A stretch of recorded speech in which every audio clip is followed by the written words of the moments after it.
Kerrie Anderson never imagined when she went to bed one night that she would wake up trapped in a nightmare. I remember screaming, and I remember my husband coming out, my son coming out, and both of them saying, "What's wrong?" And I remember crying and screaming, "I can't see, I'm blind." By the time I got to the hospital, I could see at least that there were shadows. There was something in front of me. But for 2 days, it was scary.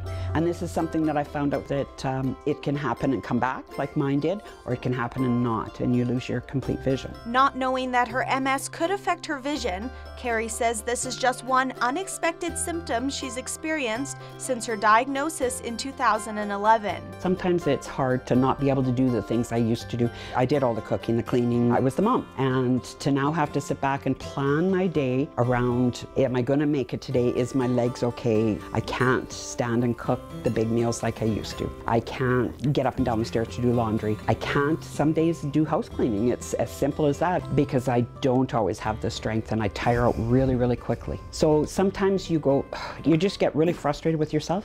But even though Kerrie's life has changed dramatically, she says she knows her disease is not a death sentence. A friend of mine who has MS as well told me that you have MS, but MS doesn't have you. And that's something that I've tried to make sure that I live it every day. So it's not a matter of thinking, oh my gosh, poor me. Because when you're first diagnosed, you really do. That first time I was told that you have MS, I can remember crying for days thinking, why me? Why did I get it? And then thinking, but I could be so much worse. So let's deal with it. She deals with her MS with her husband's endless support, and as a spouse, he says understanding the disease is the most important way to help your loved one. Learn as much as you can. The more you can learn about it, the more you can be supportive of them. Because if you don't understand what's going on, how can you be supportive? I volunteer as much as possible with the MS Society. You've got to be involved, because if you aren't, how can you be supportive of what they're doing? You need to understand what they're going through, or at least try to understand what they're going through. Support is huge.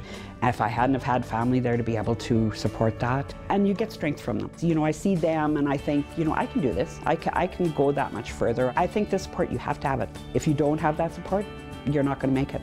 It's such a ravaging disease that without the support there for you, you couldn't do it. Both Kerrie and Darren make it a priority to be involved with the MS Society as much as possible to help spread awareness about the disease and its many different symptoms. Honestly, there's times where I think, I was meant to have this. I was meant to be able to share my story. For Go Saskatoon, I'm Janelle Hamilton.